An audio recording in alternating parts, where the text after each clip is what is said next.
नमस्कार, टीवी 100 देख रहे हैं आप। मैं हूं आपके साथ रोहित भामला। रुक करेंगे इस बीच टॉप 100 खबरों का फटाफट ना। चलिए पहली खबर से आपको रुक कराते हैं। सीएम योगी और केंद्रीय मंत्री नितिन गडकरी ने समीक्षा बैठक में 5 मंडलों में रिंग रोड और 10 जिलों में बाईपास निर्माण पर की चर्चा। सपा अध्यक्ष अखिलेश यादव आज अलीगढ़ दौरे पर रहेंगे। वह दोपहर लगभग 1:30 बजे धनीपुर हवाई अड्डे पर पहुंचेंगे। सिविल लाइन इलाके में एक शादी समारोह में होंगे शामिल और पूर्व विधायक जमीर उल्लाह के यहाँ पर आवास पर भी हो जाएंगे। आज दिल्ली में रैली को संबोधित करेंगे मल्लिकार्जुन खड़गे। पार्टी के संविधान बचाओ नारे को करेंगे बुलंद। कांग्रेस ने शुरू की दिल्ली विधानसभा चुनाव की तैयारी। गुजरात के मुख्यमंत्री भूपेंद्र पटेल ने गति शक्ति विश्वविद्यालय के दूसरे दीक्षांत समारोह को संबोधित किया। संबोधन के दौरान उन्होंने कई विषयों पर चर्चा की। आम आदमी पार्टी विधायक नरेश बालियान की गिरफ्तारी पर वकील सुजान सिंह ने स्थिति स्पष्ट करने की मांग की। उन्होंने मुलाकात या एफआईआर की कॉपी देने का अनुरोध किया, लेकिन पुलिस से कोई आधिकारिक जानकारी नहीं मिल रही है। गिरफ्तारी को लेकर असमंजस बरकरार। लखनऊ के गोमती नगर स्थित बजाज भवन पर किसानों ने कब्जा कर लिया है। भुगतान न मिलने तक धरना जारी रहेगा। किसानों ने आज से तालाबंदी का ऐलान कर दिया है। विरोध स्वरूप भवन में भूसा भी भर दिया गया है। त्रिपुरा के ऊर्जा मंत्री रतनलाल नाथ ने पीएम सूर्य घर पहल की शुरुआत पर कहा, यह योजना हर व्यक्ति को मुफ्त बिजली प्रदान करने का लक्ष्य है। त्रिपुरा के सीमित संसाधनों के कारण यह योजना महत्वपूर्ण है। एक्टर अर्जुन कपूर ने शो राजा धीराज लव लाइफ लीला पर कहा, मैंने ये शो कुछ महीने पहले मुंबई में देखा। ऐसे शो भारत के हर कोने तक पहुंचने चाहिए और हर भारतीय को इसे देखना चाहिए। आईएमडी के अनुसार चक्रवात फेंगल धीरे धीरे पश्चिम दक्षिण पश्चिम की ओर बढ़ेगा। यह धीरे धीरे कमजोर होकर यहां गहरे दबाव में बदल जाएगा, जिससे इसके प्रभाव में कमी आएगी, लेकिन मौसम की स्थिति पर असर रहेगा। गुजरात के मुख्यमंत्री भूपेंद्र पटेल ने आणंद में 120 करोड़ रुपए की परियोजनाओं का उद्घाटन किया और शिलान्यास भी किया। पुडुचेरी में तेज हवाओं के साथ भारी बारिश जारी। शनिवार शाम पुडुचेरी में बारिश ने दी दस्तक। आईएमडी का कहना है कि तूफान तमिलनाडु के दक्षिण पश्चिम की ओर बढ़ेगा, कमजोर होकर गहरे दबाव में बदल जाएगा। संभल के बाद बदायूं जामा मस्जिद में मंदिर का दावा। हिंदू पक्ष ने किया मस्जिद में नीलकंठ मंदिर का दावा। 3 दिसंबर को होगी मामले की अगली सुनवाई। लखनऊ और आसपास के 20 जिलों में घने कोहरे का अलर्ट जारी हुआ। अगले 2-3 दिनों में ठंड और बढ़ेगी। पूरे उत्तर प्रदेश में कोहरे की घनी चादर छाएगी। दिन में गुनगुनी धूप निकलेगी तो यहाँ पर तापमान स्थिर भी रहेगा। केंद्रीय प्रदूषण नियंत्रण बोर्ड के अनुसार दिल्ली में वायु गुणवत्ता सूचकांक बहुत खराब श्रेणी में बना हुआ है। इसके कारण इंडिया गेट के आसपास धुंध की परत छा गई है, जो वायु प्रदूषण का संकेत है। तमिलनाडु में भारी बारिश के चलते चेन्नई के कई इलाकों में जलभराव से यातायात और जनजीवन हुआ प्रभावित। अगले कुछ दिनों में और बारिश की संभावना।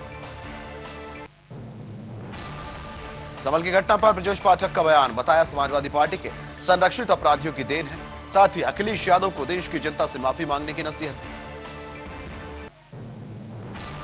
संभल की घटना पर कांग्रेस सांसद मनीष तिवारी ने कहा, संभल में जो कुछ हुआ वो बहुत दुखद है। देश के विकास और प्रगति के लिए शांति और सद्भाव सुनिश्चित करना बहुत जरूरी है। कारगिल में बर्फबारी के बाद जोरजला दर्रे पर सीमा सड़क संगठन ने बर्फ हटाने का काम किया शुरू। यातायात बहाल करने के लिए लगातार कोशिशें जारी। बसपा प्रमुख मायावती ने उत्तर प्रदेश और उत्तराखंड के जिला अध्यक्षों और पार्टी नेताओं के साथ लखनऊ में की बैठक में आगामी चुनावों और संगठनात्मक मुद्दों पर चर्चा की गई। बीजेपी सांसद दामोदर अग्रवाल ने कहा, मुगल शासकों ने हिंदुस्तान के मंदिरों को तोड़ा। तथ्य सबको मालूम है, लेकिन कांग्रेस ने अपने आप को मुस्लिम समाज का रक्षक मानना शुरू कर दिया। पुडुचेरी के सीएम एन रंगास्वामी ने चक्रवात फेंगल के मद्देनजर जिला कलेक्टर से की मुलाकात। चक्रवात के प्रभाव, राहत कार्य और प्रभावित क्षेत्र में किए गए कदमों पर की चर्चा। पुडुचेरी में चक्रवात फेंगल के प्रभावों से लगातार बारिश हो रही है, जिसके कारण कालापेट इलाके में सड़कों पर जलभराव की स्थिति बन गई है। स्थानीय प्रशासन राहत कार्य में जुटा हुआ। वहीं कांग्रेस नेता हरीश रावत ने कहा, घटनाक्रम बहुत गंभीर है। संभल ही नहीं, अब हर मस्जिद में कहीं कहीं मंदिर जो है टूटने लगे हैं। सांप्रदायिक ध्रुवीकरण देश के लिए अच्छा नहीं। हल्द्वानी में सीएम पुष्कर सिंह धामी ने नवनिर्मित सिटी पार्क का किया निरीक्षण। उन्होंने पार्क के विकास को लेकर अधिकारियों से जानकारी ली और नागरिकों के लिए बेहतर सुविधाएं प्रदान करने का आश्वासन दिया। उत्तराखंड के सीएम पुष्कर सिंह धामी ने लोक निर्माण विभाग, ऊर्जा और पेयजल विभाग के अधिकारियों के साथ की समीक्षा बैठक। साथ ही उन्होंने विभागीय कार्यों की प्रगति और विकास योजनाओं पर चर्चा भी की। अयोध्या में केंद्रीय मंत्री प्रहलाद जोशी ने कहा, समाजवादी पार्टी हार के बाद सांप्रदायिक राजनीति करना चाहती है जो समाज में शांतिपूर्ण वातावरण के खिलाफ है। यह तरीका ठीक नहीं। एमडी वैज्ञानिक सोमा सेन रॉय ने कहा, आज से एक पश्चिमी विक्षोभ उत्तर पश्चिम भारत को प्रभावित करने वाला है। कुछ जगहों पर बारिश की संभावना भी है। समाजवादी पार्टी प्रतिनिधिमंडल के संभल दौरे पर उत्तर प्रदेश कांग्रेस अध्यक्ष अजय राय ने कहा, जहां भी अत्याचार और अन्याय हो रहा है उसके खिलाफ सभी को डटकर खड़ा होना चाहिए। लखनऊ में उत्तर प्रदेश के सीएम योगी आदित्यनाथ और केंद्रीय मंत्री नितिन गडकरी ने राष्ट्रीय राजमार्गों के कार्यों की समीक्षा की। बैठक में परियोजनाओं की प्रगति और विकास कार्यों की गति पर चर्चा की गई। तमिलनाडु के सीएम एमके स्टालिन ने चक्रवात फेंगल के मद्देनजर रायपुरम में राहत शिविरों के लिए की जा रही भोजन व्यवस्था का निरीक्षण किया। उन्होंने राहत कार्यों की तत्परता और प्रबंधन का जायजा भी लिया। उत्तर प्रदेश के उप मुख्यमंत्री केशव प्रसाद मौर्य ने संभल घटना पर समाजवादी पार्टी को दोषी ठहराते हुए कहा कि उपचुनाव की हार के बाद पार्टी वोट बैंक साधने के लिए नौटंकी कर रही है। त्रिपुरा के सीएम माणिक शाह ने 30वें त्रिपोडिकॉन उद्घाटन समारोह में लिया भाग। इस कार्यक्रम में चिकित्सा क्षेत्र की उन्नति और स्वास्थ्य सेवाओं में सुधार पर चर्चा की गई। गोवा के मुख्यमंत्री प्रमोद सावंत ने रविंद्र भवन में आयोजित जनता दरबार में लिया भाग। उन्होंने नागरिकों की समस्याएं सुनी और उनके त्वरित समाधान के लिए अधिकारियों को निर्देश दिए। भाजपा नेता अमर कुमार बाउरी ने राज्य में पार्टी की समीक्षा बैठक की। कहा, बैठक में सभी मुद्दे उठाए गए हैं, विश्लेषण चल रहा है, सभी चीजों की समीक्षा की जाएगी और फिर पहुंचेंगे किसी निष्कर्ष पर। सोनपुर मेला में बिहार को लेकर गायक कैलाश खेर ने कहा, बिहार एक ऐतिहासिक नगरी है, भगवान की धरती है। यह उत्सव मनाने वाले लोग यहाँ पर रहते हैं, यहाँ के लोग जीवन जीना चाहते हैं। समाजवादी पार्टी प्रमुख अखिलेश यादव ने कहा, समाजवादी पार्टी का प्रतिनिधिमंडल संभल जा रहा था, हम सभी शांति के पक्षधर हैं। प्रशासन जानबूझकर इससे ध्यान भटकाना चाहता है। समाजवादी पार्टी प्रतिनिधिमंडल के संभल दौरे पर संभल डीएम राजेंद्र पेंसिया ने कहा, अभी धारा 163 लागू हुई है और हमारा सभी से अनुरोध है कि 10 दिसंबर तक यहां ना आए। माहौल शांतिपूर्ण और किसी प्रकार की कोई यहां समस्या नहीं। कांग्रेस सांसद प्रियंका गांधी ने वायनाड भूस्खलन पीड़ितों के लंबित मुआवजों पर कहा, मुआवजा अभी भी लंबित है। मैं इस मुद्दे को उठाना जा रही हूं। मैं इसके बारे में मुख्यमंत्री को भी लिखने जा रही हूं। दिल्ली के ग्रेटर कैलाश इलाके में पदयात्रा के दौरान दिल्ली के पूर्व मुख्यमंत्री और आम आदमी पार्टी के राष्ट्रीय संयोजक अरविंद केजरीवाल पर एक व्यक्ति ने तरल पदार्थ फेंकने की कोशिश की। बाद में व्यक्ति को सुरक्षा कर्मियों ने पकड़ भी लिया। दिल्ली के ग्रेटर कैलाश इलाके में पदयात्रा के दौरान दिल्ली के पूर्व मुख्यमंत्री और आम आदमी पार्टी के राष्ट्रीय संयोजक अरविंद केजरीवाल पर तरल पदार्थ फेंकने की कोशिश करने वाले व्यक्ति को दिल्ली पुलिस ने हिरासत में लिया। दिल्ली के पूर्व सीएम अरविंद केजरीवाल पर हुए हमले पर दिल्ली के मंत्री सौरभ भारद्वाज ने कहा, भाजपा नेता सभी राज्यों में रैलियां करते हैं, उन पर कभी हमला नहीं होता। अरविंद केजरीवाल पर लगातार हमले हो रहे हैं। गुजरात के सीएम भूपेंद्र पटेल ने अहमदाबाद नगर निगम द्वारा आयोजित साबरमती रिवर फ्रंट पर अहमदाबाद अंतर्राष्ट्रीय पुस्तक महोत्सव 2024 का उद्घाटन किया। मुख्यमंत्री ने डिजिटल भुगतान के जरिए प्रधानमंत्री नरेंद्र मोदी द्वारा लिखी गई एग्जाम वॉरियर्स समेत 4 किताबें खरीदी। छत्तीसगढ़ के उप मुख्यमंत्री अरुण साव ने कहा, यहाँ पर आज भाजपा द्वारा बस्तर, सरगुजा और बिलासपुर संभाग के सभी सांसदों, विधायकों, मंत्रियों और उत्तर प्रदेश पदाधिकारियों के साथ विस्तृत बैठक की गई। बैठक में नगरीय विकास और पंचायत चुनाव की तैयारियों की समीक्षा की गई। राजस्थान के उप मुख्यमंत्री प्रेमचंद बैरवा ने कहा, आज राजस्थान के मुख्यमंत्री भजनलाल शर्मा की अध्यक्षता में कैबिनेट बैठक में 9 नीतियों के प्रस्ताव को मंजूरी दी गई। तेलंगाना बीजेपी अध्यक्ष व केंद्रीय मंत्री जी किशन रेड्डी ने कहा, तेलंगाना भाजपा के संगठन पर्व के अवसर पर एक कार्यशाला का आयोजन किया गया। इस कार्यशाला में भाजपा की सदस्यता की समीक्षा की गई। उत्तर प्रदेश के सीएम योगी आदित्यनाथ ने गोरखपुर औद्योगिक विकास प्राधिकरण के 35वें स्थापना दिवस समारोह को संबोधित किया। इस दौरान राज्य में माफिया राज, गुंडागर्दी, भ्रष्टाचार पर प्रहार किया।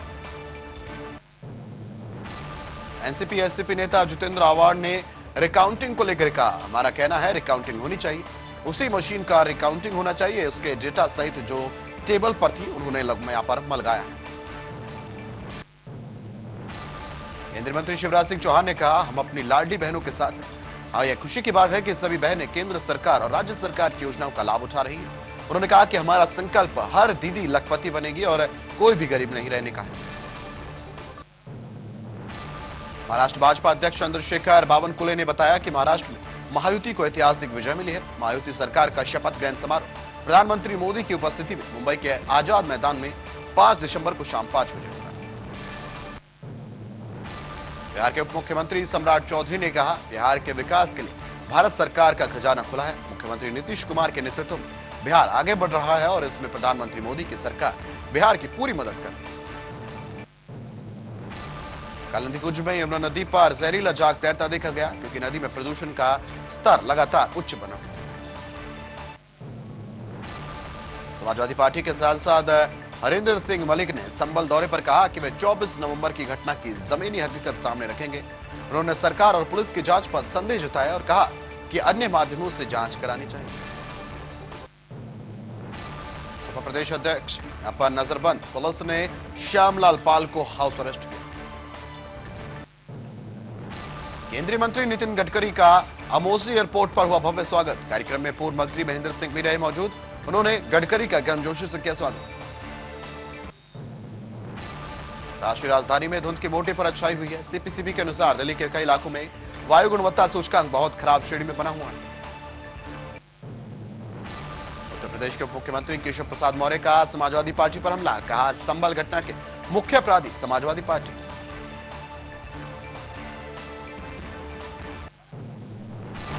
बुलेटिन में वक्त हुआ एक छोटे से ब्रेक का। ब्रेक के बाद चल लौटेंगे। नशा करने के लिए कई लोगों द्वारा एक ही सिरिंज का इस्तेमाल करना एचआईवी के प्रसार का एक बड़ा कारण है।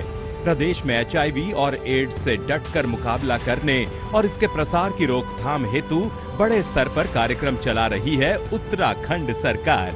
राष्ट्रीय एड्स नियंत्रण कार्यक्रम के तहत उत्तराखंड राज्य एड्स नियंत्रण सोसाइटी पूरे जोरों पर अपनी गतिविधियों का संचालन कर रही है।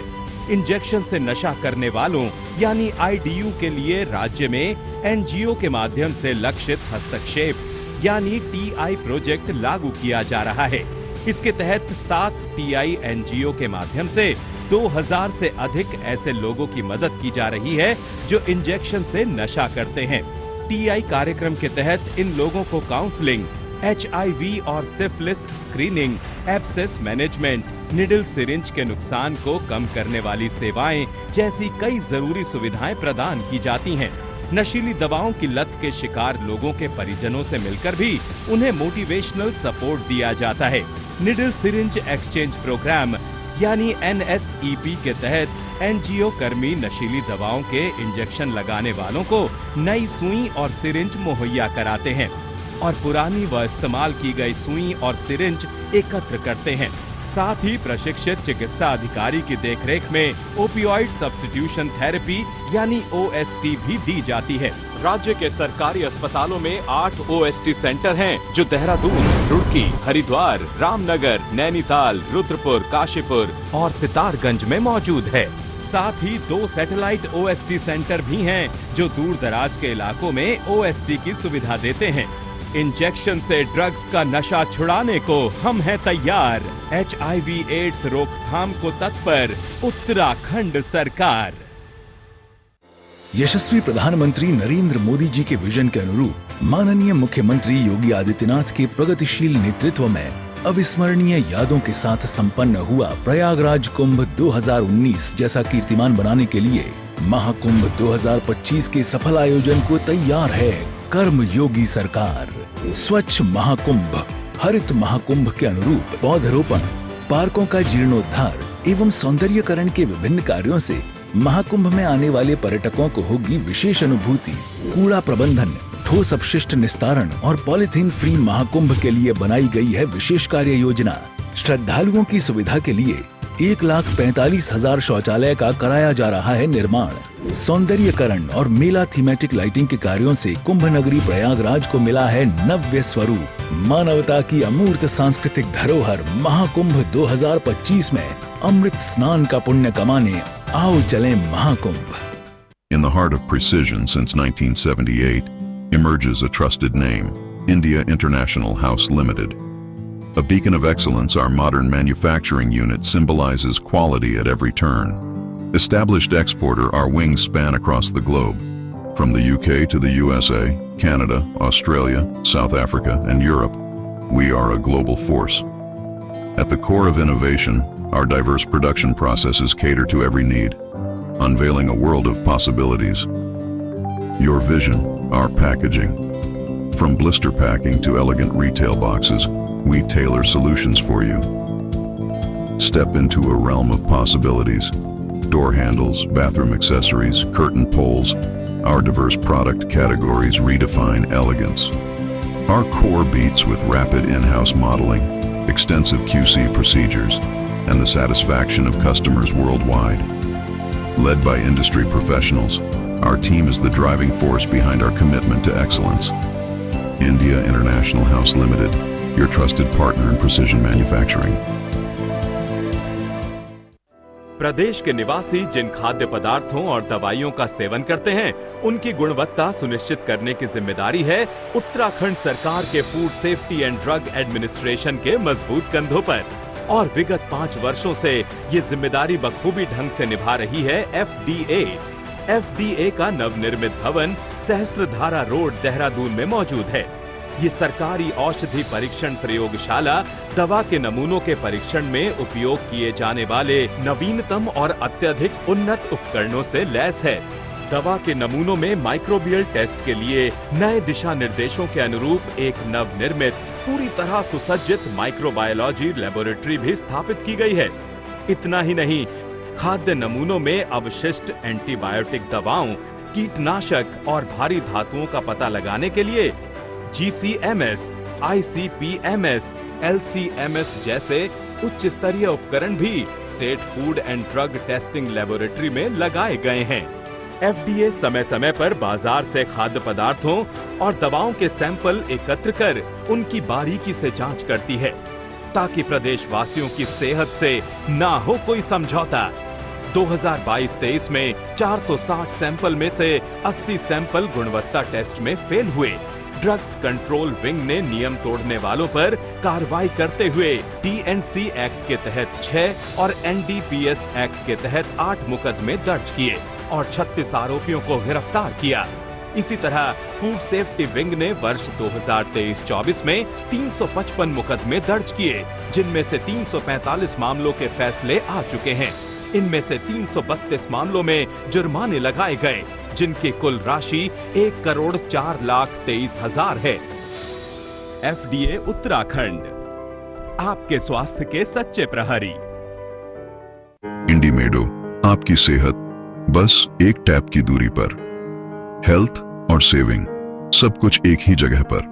सुविधा, देखभाल और अच्छी हेल्थ के लिए अभी इंडीमेडो डाउनलोड करें। इंडीमेडो, आपका भरोसेमंद online pharmacy, easy to reach.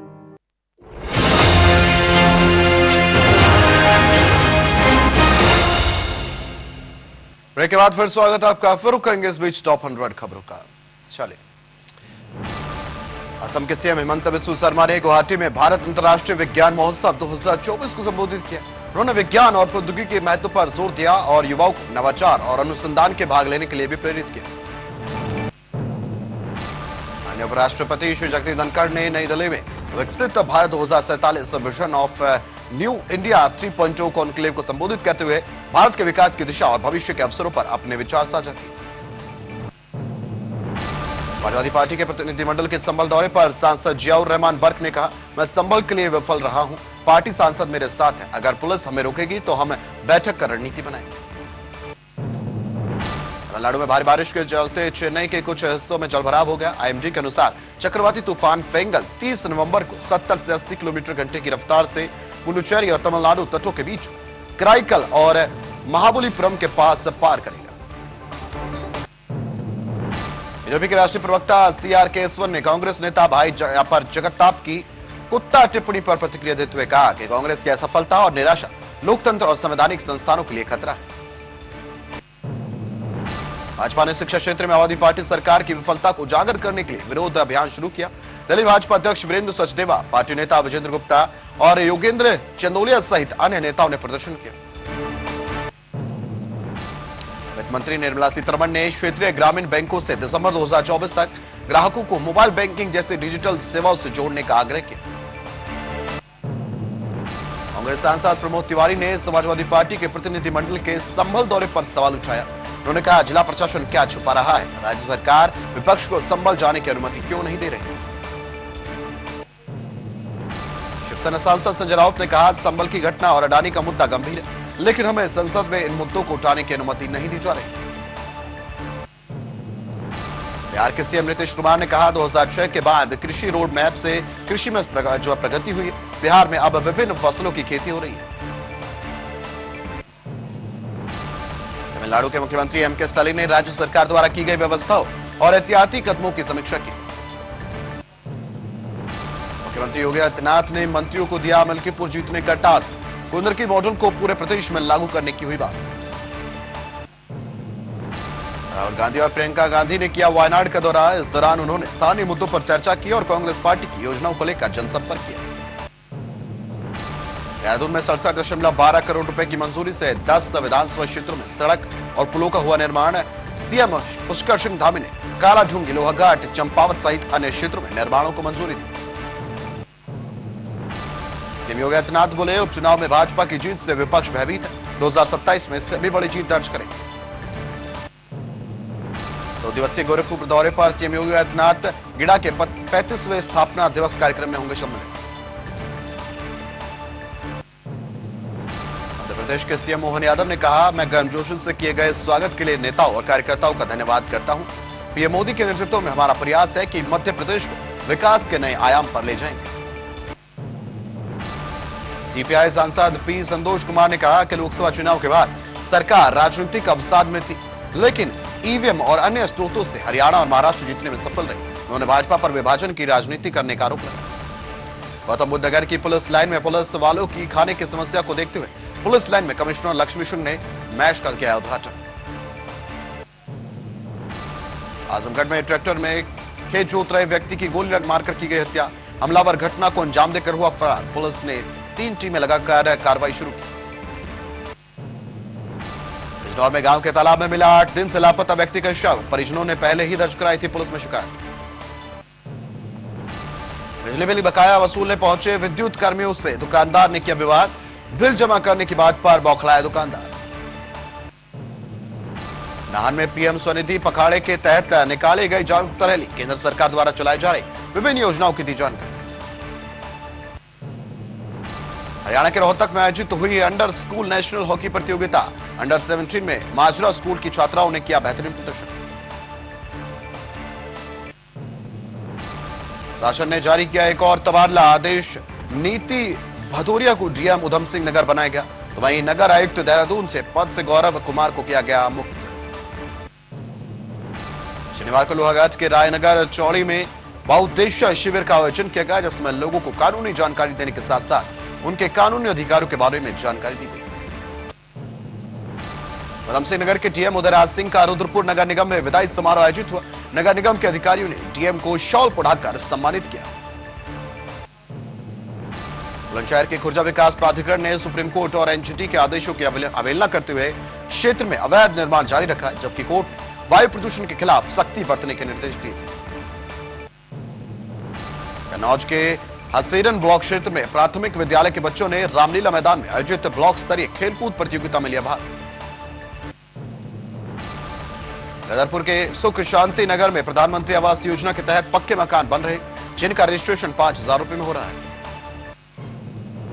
Rudrapur में महंत रामबालक दास ने भाजपा नेताओं पर अवैध मिट्टी खनन का लगाया आरोप, जबकि नगर निगम अधिकारियों ने परमिशन से खनन कार्य को अवैध बताया। भदोही में एक बालिका का शव मिला। पुलिस उप महानिरीक्षक आरपी सिंह विद्यांचल क्षेत्र के मौके पर पहुंचे। 30 दिन तक चलने वाला यातायात माह का किया गया समापन। नियमों के पालन करने की गई अपील। गाजियाबाद के क्रॉसिंग रिपब्लिक में सुपरटेक लिंग्विस्टोन सोसाइटी की सी ब्लॉक की लिफ्ट में 7 लोग फंस गए। लिफ्ट पहली मंजिल पर फंसी थी, जिन्हें रेस्क्यू किया गया। इससे पहले भी 1.5 महीने पहले लिफ्ट फंसी थी।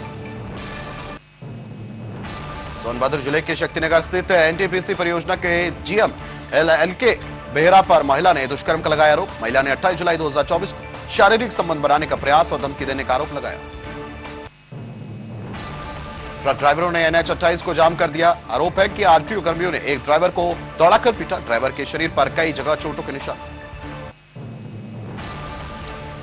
बिजनौर के नूरपुर थाना क्षेत्र में रिश्तेदारों द्वारा सुनियोजित तरीके से शिक्षक की हत्या और लूट की घटना को अंजाम दिया।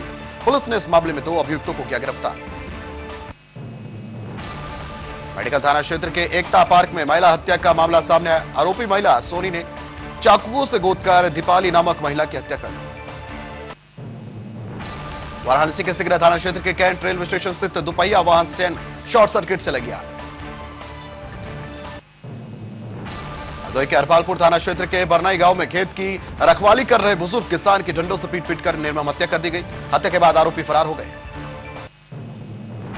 राजकीय चिकित्सालय ऋषिकेश के डेंटल सर्जन की हार्ट अटैक से मौत। सुबह ओपीडी में बैठकर देख रहे थे मरीज। डेंटल सर्जन की मृत्यु से सभी चिकित्सकों और स्टाफ में शोक। पेशपुर थाना क्षेत्र में स्वागत के पास एक जनरल स्टोर में संदिग्ध परिस्थितियों में आग लगने से लाखों का सामान जलकर हुआ खाक।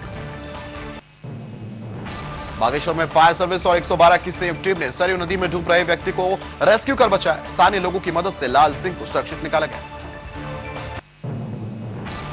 भाई जगताप की कुत्ता टिप्पणी पर बीजेपी प्रवक्ता शहजाद पूनावाला ने कहा, संवैधानिक संस्थानों का अपमान कांग्रेस की आदत बन गई।